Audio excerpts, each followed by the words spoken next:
que es un manual de cristianismo primitivo, que es interesante, y donde ahí él construye el paralelismo Eva-María, así como Pablo construyó el paralelismo Adán y Cristo, ¿no? Y ahí se agarran muchos católicos, pero malinterpretando Ireneo, porque Ireneo nunca llegó a sostener lo que se sostuvo después, digamos, ¿no? Bueno, Simón el Ireneo, entonces. Ireneo dice, este Simón fingió, ya directamente dice, fingió abrazar la fe. Pensó que los apóstoles mismos realizaban curaciones por arte de magia. ¿Se ve? Y no por el poder de Dios. O sea, entonces ya estamos viendo que él quería tener más poder relacionado a lo mágico, digamos, a la magia. Y que por la imposición de las manos llenaban el del Espíritu Santo de los que habían creído en Dios, por medio de aquel Cristo Jesús que ellos anunciaban. Sospechando que este tenía lugar por un conocimiento mágico más elevado todavía, ofreció dinero a los apóstoles a fin de recibir él el poder de dar el Espíritu Santo al que quisiera. ¿Sí? Acá vemos más elementos. ¿Sí? Él quería tener mayor poder, quería tener el conocimiento que tenían los apóstoles, porque sospechaba que los apóstoles tenían un conocimiento mágico superior al que él tenía.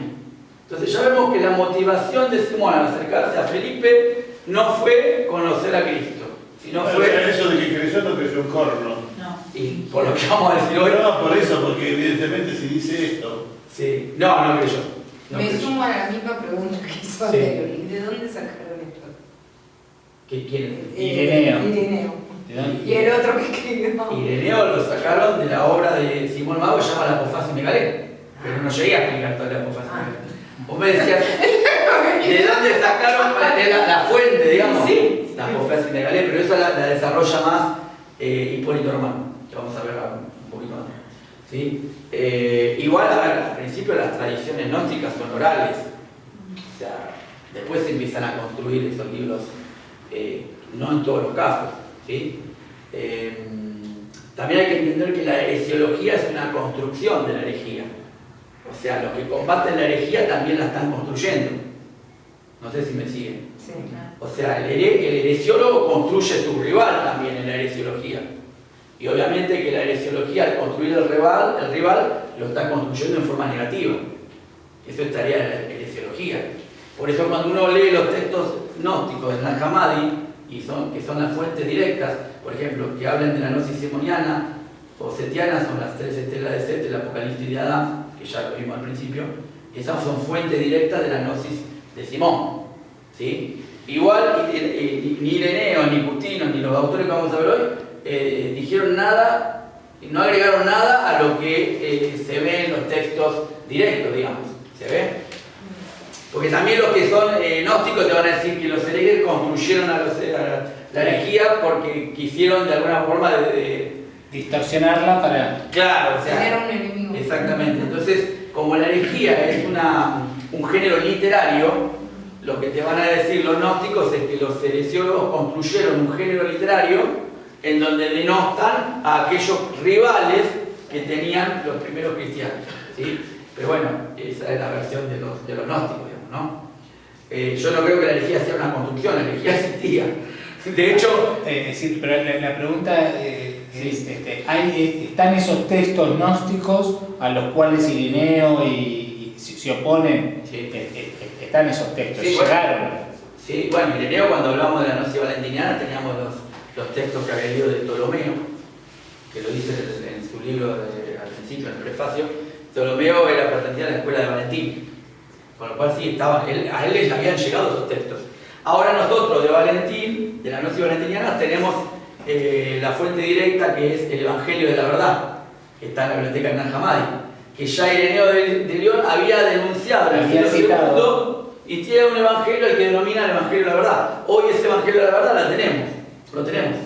Y de hecho yo terminé de escribir mi libro sobre el Evangelio de la Verdad, pero no lo voy a publicar ahora, porque quiero publicar otra cosa antes, pero yo lo terminé ya escribir. Es una fuente directa, pero mucho más secreta, es mucho más, ¿cómo puedo decir? Es más difícil de entender si no conoces el gnosticismo. ¿Sí? No es tan fácil de entender como Ireneo de León lo plantea, es más esotérica ¿Se entiende? Si vos entendés un poquito el gnosticismo, la podés llegar a entender con mucho esfuerzo, ¿vale? No es tan fácil, pero la tenemos esa hora, hoy, ¿sí? Pero a ver, yo recomiendo que se inicie el gnosticismo que primero lea a los esenciólogos antes de la fuente directa, porque si no se te hace un lío en la cabeza total, digamos, ¿no?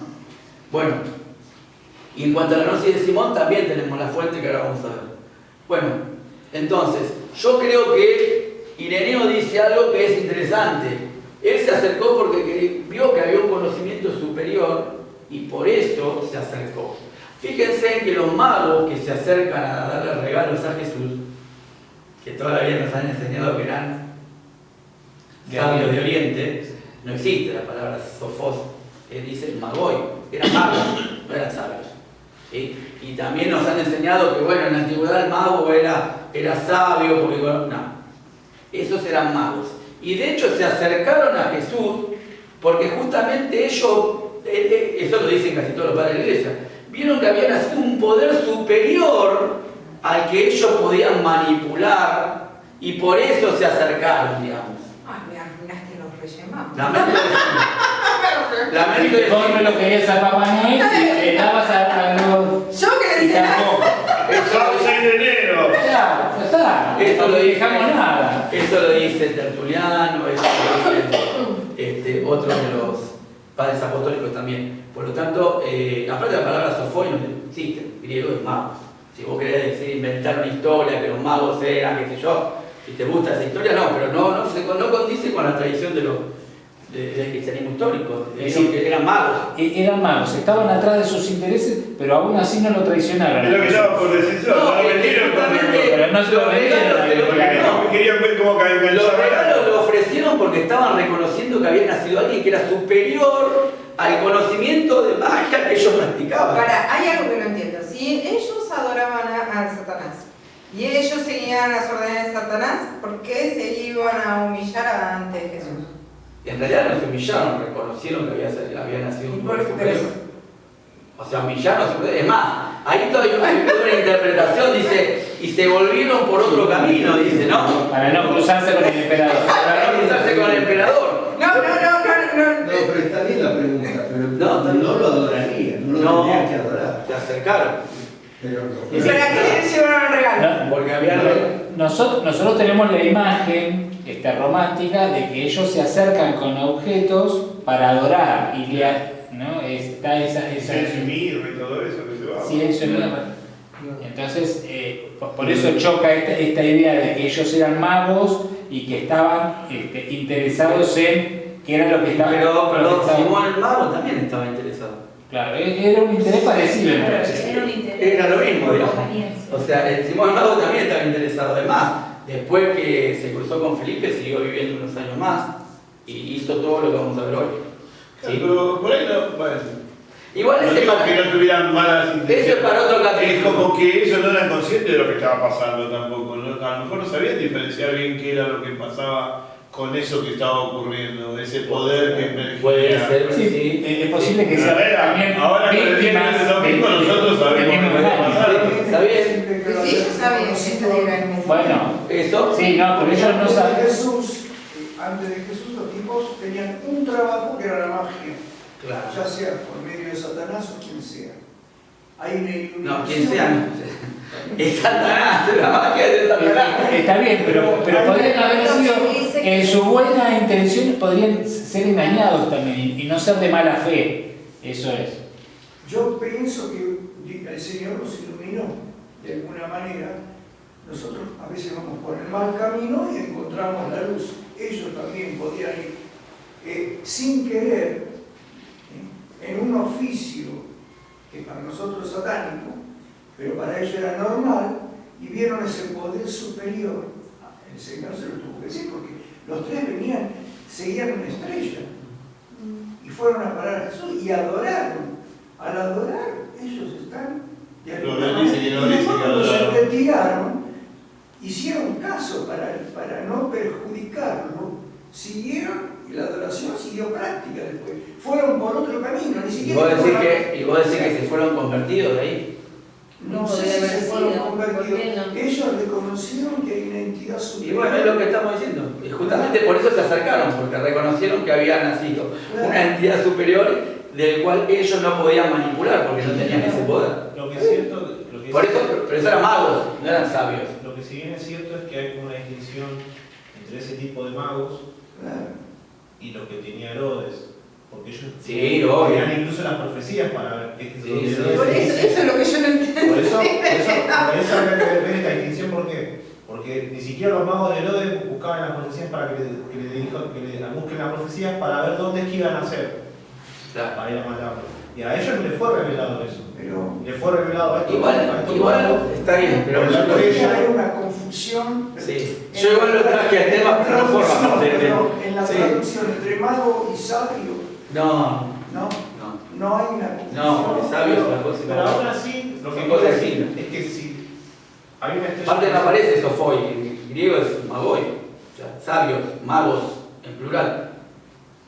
Sí, pero lo que plantea. Tampoco tiene respaldo en la tradición. No es loco, porque ellos sabían. ¿La estrella que los está guiando quién es? ¿Satanás? No. No sé. Bueno, es que esa es la. No lo sé. No, es que Satanás lo guía, lo que ellos van siendo guiados porque conocen que ha nacido un poder superior, digamos. Puede ser que sea Dios el que los guíe y que ellos no lo sepan también. Pero digamos que lo que mueve a ellos a acercarse a Jesús no es reconocer que Dios se había hecho hombre, digamos. Es una construcción teológica posterior. Lo que lo mueve a ellos, a Jesús, es que había nacido un poder muy grande del cual ellos no podían dar cuenta. Fue lo mismo que mueve a Simón a acercarse a Felipe. Pero ellos se movían por las profecías. Pero debe ser el Por ellos camino. se asomaban a la profecía. No, los magos no. Profecía, ¿no? Los magos no. No, a ese es el problema que yo encuentro. Porque había otros magos que estaban con Herodes. Sí. ¿Y por qué si ellos, Herodes les dice, vayan y vean la profecía para ver si encontramos algo para que yo vaya y también lo adore? Dice. Y por eso se lo dice a los magos. ¿Por qué a esos magos no se lo reveló y a estos magos sí se lo reveló? Porque una estrella Claro. sí lo guió a eso. Bueno, Esa es mi. Pero eso forma parte de los misterios. Eso iba a decir. O sea, no sabemos. Es como preguntarse por qué Dios le eligió al apóstol Pablo y no a otros judíos. Es evidente que hay una intervención del Señor. Hay una estrella No, que no, nos lleva Pues, a donde está el sí, sí, Señor. eso puede Eso ser. viene del Señor. Pero eso no anula lo que habíamos dicho antes, sí. O sea, el hecho de que se acercan porque reconocen que hay un poder superior, que después lo guía o no el Señor, no anula el hecho de que eran magos. Después lo acepten o no. Claro. En caso No de sabemos. Simón el mago no lo Es decir, aceptó. estos magos, al ver la estrella, llegan y adoran. No hay ningún conflicto ahí, como tampoco hay conflicto en Simón el Mago, en de que crea, se bautice y no Es se. más, Simón el Mago cumplió un requisito mayor todavía, se bautizó. Claro. Porque los magos se retiraron. Claro, se fueron, no fueron a la bautización. Tenemos una diferencia, ¿no? Sí. Los magos de Jesús, del niño Jesús, para decirlo de alguna forma, aún no tenían una cuestión desarrollada de Cristo. Claro, ¿no? Mientras que Simón el Claro. Mago sí ya tenía toda la Sí, tradición sí, y todo sí. un suceso que ya se sabía con la muerte y resurrección de Tal Cristo. cual.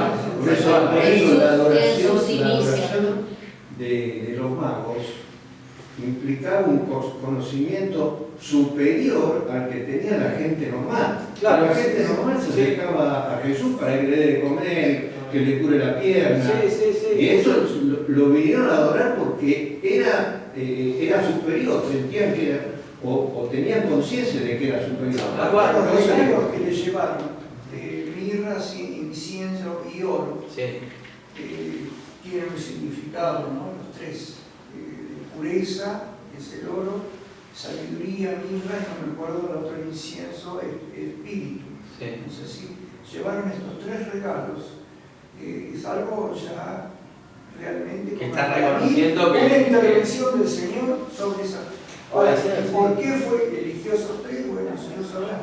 Claro, igual eso es otra explicación esa, digamos. O sea, Es una no, lo que sea una intervención del Señor no anula lo que habíamos dicho. ¿Cuál fue la acerca? ¿Por qué se acercaron los magos?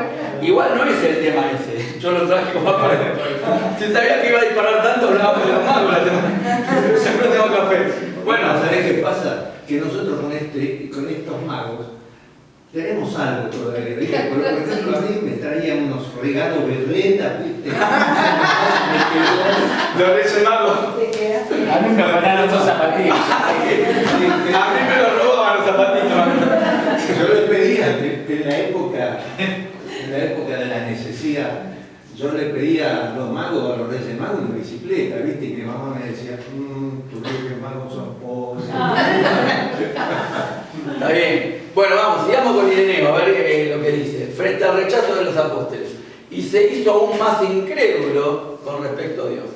En su deseo de rivalizar con los apóstoles y de hacerse célebre, también él, se dedicó más tiempo aún a toda clase de prácticas mágicas, al punto de dejar mudo de admiración a muchos hombres. O sea, persistió en la magia, pero se hizo más experto todavía. ¿Sí? Vivió en la época del emperador Claudio. Según Justino, fue honrado con una estatua por causa de su magia. ¿Sí? Bueno, ya dijimos que después se probó que no era, la estatua no era hacia él. No era, pero no importa.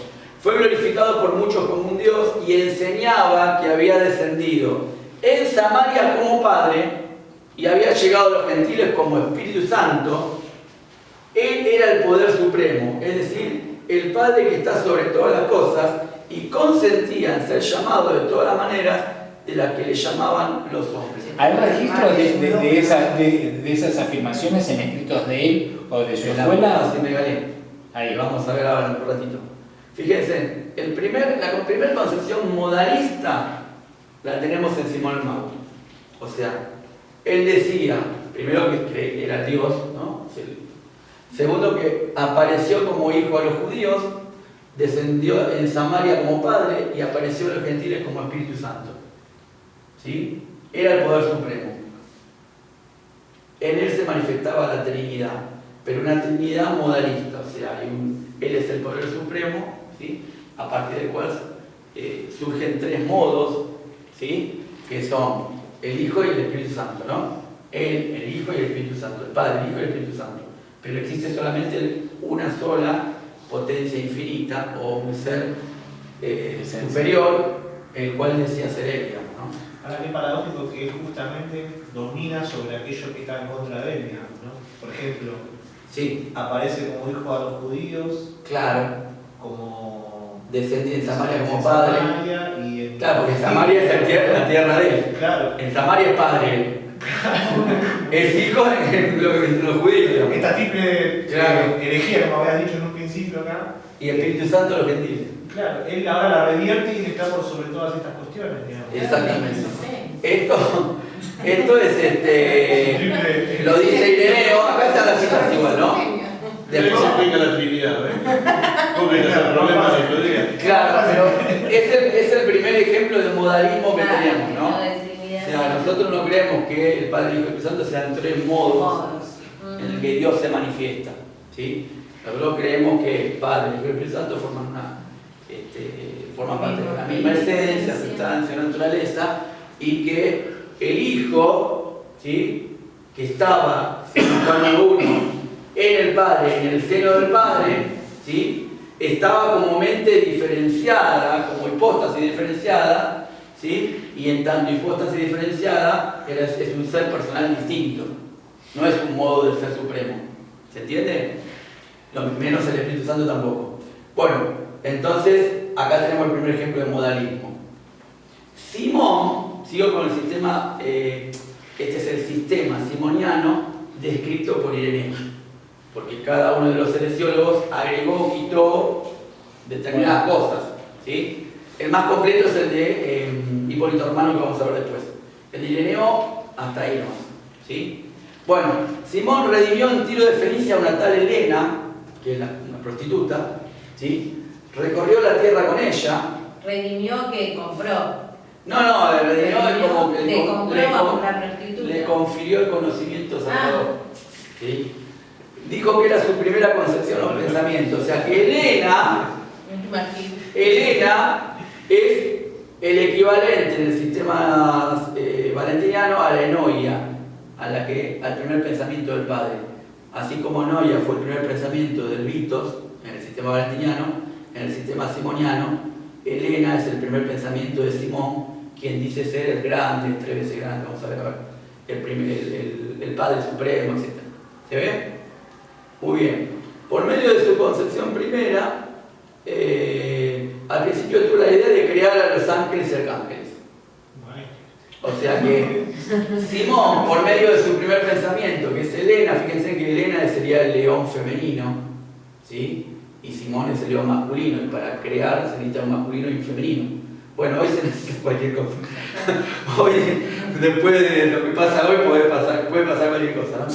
Bueno, esta Enoia, que es el pensamiento paterno, sabiendo que él quería, descendió a los lugares inferiores al lupanar y engendró Angeloi y Eusoisai, o potestades. ¿Sí?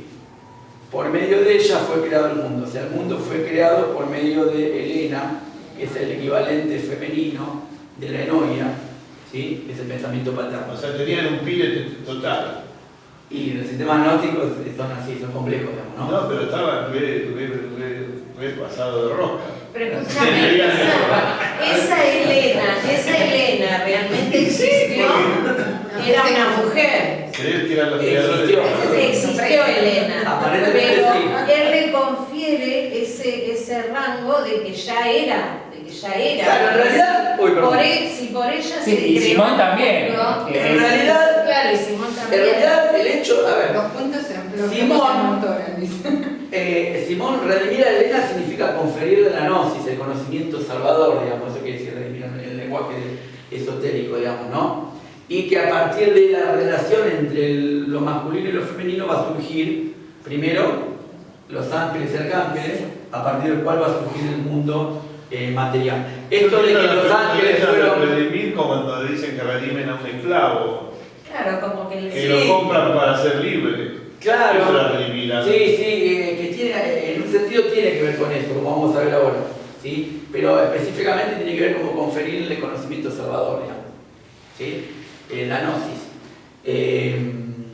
¿Se acuerdan del sistema valentiniano cuando uno de esos eones, el eón número 12 de la dodécada, ¿sí? Que formaba parte de la triacóntada, de los 30 eones fundacionales? Bueno, ¿se acuerdan que el pleno valentiniano estaba dividido en forma tripartita? No se acuerdan nada, no importa. Estaba la década, la dodécada, ¿sí? Y la tétrada, que se componía de 2 tétradas, que era una octógoda. Bueno, el león más chiquito, digamos, el más joven de todos, experimentó lo que Ireneo llama una entimesis, una tendencia alocada por conocer al abismo, el Padre, a quien había emitido su esperma, a quien le había dado luz, ¿sí? ¿Y qué pasó con eso? Produjo la alteración pleromática, ¿sí? Y entonces se necesitaba, fue expulsada del pleroma y fue a donde cayó. Cayó al abismo, digamos. O sea, porque ahí es donde cayó su problema también, porque si no había nada, o sea, pero supongamos que cayó al abismo, salió expulsada del pleroma. Bueno, ¿quién es el que le confiere la gnosis salvadora a esa Sofía, que fue el león número 12? El Salvador. El Salvador le confiere la gnosis a la Sofía exterior. No importa. Había reduras. ¿Eh? Bueno, pero acá entonces, esta Helena existió. Sí, ahora vamos a ver qué pasó con Helena. Eso de que Helena ya estaba y que fue en esa conjunción la creadora del... Claro, aparte, a ver, esto también los cristianos decimos, ¿no? Algunos cristianos sostienen que cuando dice Dios, hagamos al hombre, nuestra imagen y semejanza, Dios está hablando con los ángeles, dice. Algunos cristianos creen en esto. Entonces los ángeles serían como los creadores del mundo material, ¿sí? Para él... O está hablando en sí mismo en la Trinidad. Está hablando... Claro, pero algunos cristianos, hay muchas teorías, pero algunos cristianos sí dicen que son los ángeles. De hecho, Filón de Alejandría, que es el primero que hace una interpretación del platonismo para el judaísmo, ahí sostiene que son los ángeles. Sí, ¿no? lo Claro, que son los ángeles. Pero bueno, ahí tenemos todo, a ver, no me voy a meter en ese tema porque el hagamos trinitario en un escrito... Ya discutimos mucho en casa. Ya habíamos dicho que Moisés, siendo judío, dice, oye, Israel, Yahvé tu Dios, uno es. Encontrar la Trinidad en ese pasaje es curioso, por lo menos, ¿sí? Pero no digo que es curioso porque sea falso, porque muchos de los padres de la iglesia encontraron la Trinidad en ese pasaje, sostuvieron la Trinidad en ese pasaje. Pero digo que es lo curioso porque Moisés, habiendo sido educado en Egipto, estuvo miles de años en Egipto y después, habiendo sido llamado por Dios y sosteniendo el judaísmo, un monoteísmo férreo, encontrar en ese pasaje la Trinidad es bastante curioso.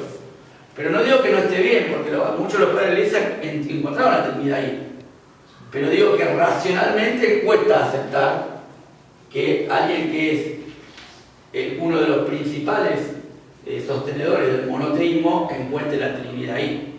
Que Moisés esté pensando cuando escribe el Génesis, creyendo que fue Moisés. Yo creo que fue Moisés, porque todos los padres de la iglesia, ninguno dudó de la autoridad de Moisés, como dudan hoy muchos hoy dudan de la autoridad de Moisés, de los primeros 5 libros. No creo que Moisés haya pensado ahí en la Trinidad cuando estaba escribiendo. Ahora bien, si ustedes me dicen que el Espíritu Santo, ¿se acuerdan que dije yo una vez? Que cuando no podemos explicar las cosas racionalmente, el Espíritu Santo viene a ser lo que para los médicos es un virus. No saben qué tenés, entonces tiene un virus. Bueno, para los cristianos, cuando no podemos explicar las cosas racionalmente, el Espíritu Santo ya sabía, entonces en ese pasaje ya está hablando de la Trinidad. Si quieren creer eso, está perfecto. ¿Sí? A mí no me cambia. A mí me cuesta entender la lógica de esa creencia, pero insisto, esa lógica la emplearon mucho los padres de la iglesia para encontrar la Trinidad ahí. Así que ese es un tema que nos compete para otra oportunidad. Bueno, entonces tenemos el esquemita sigamos. Esta Helena, que es la Enoia del sistema valentiniano, después de haber dado a luz, fue retenida por los ángeles y potestades emitidos por ella. ¿Sí? ¿Por qué la retuvieron? Por envidia. ¿Sí? No querían que se les tuviera por progenie de algún otro. Claro, porque la Helena, ¿sí?, era el pensamiento de algún otro, ¿quién es? Del Padre Superior. Acá tenemos la lógica diteísta del valentinismo, 2 dioses.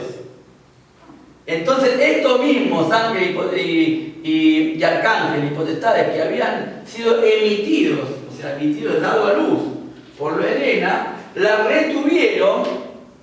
¿Por qué? Porque pensaron que ella venía de otro Dios superior y no querían que pase eso. Entonces la retuvieron por envidia. ¿Me siguen hasta acá? ¿En serio se olvidó todo esto? Sí. ¿Y Helena que se olvidó y después se metió en una prostitución? No.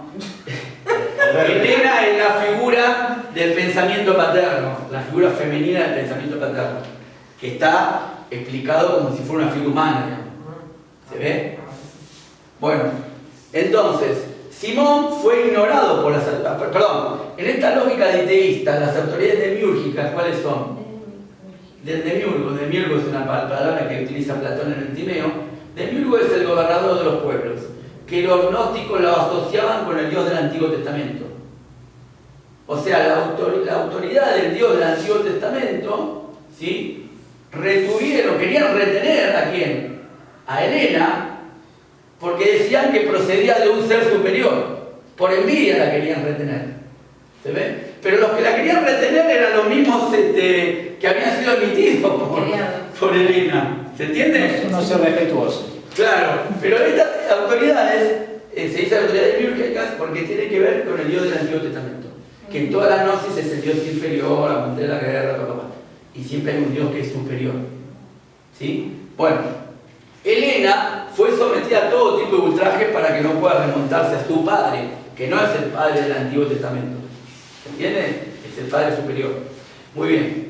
El ultraje mayor, ¿cuál fue? Fue encerrado en un cuerpo humano, en el cuerpo de una mujer, Helena. ¿Sí? Durante siglos fue transmigrando de un cuerpo a otro, de un cuerpo a mujer a otro. O sea, hay un elemento de la gnosis simoniana que es creer en la reencarnación. ¿Se ve? Sí. Muchas gnosis antiguas creían en la reencarnación, ¿sí? Ahora estamos con Simón. Bueno, ¿me van siguiendo? Porque esto a ver se va a complicar más todavía. Esto recién empieza, como diría no sé quién. ¿Sí? ¿Hasta acá se entiende? Bien, yo quiero que se entienda, no me importa que quede lindo, prolijo, digamos. Se entiende mejor, ¿sí? Bueno, sigamos. Acá vemos que esta Enoia estuvo en aquella Helena que fue causa de la guerra de Troya. Fíjense que, claro, van a ver que ¿Esta es la famosa Elena de Troya? Para eso Van a ver que los Hubiera empezado por ahí. Pero para estos gnósticos, para estos gnósticos. En determinadas gnosis, la obra de Homero, Alegría y la Odisea,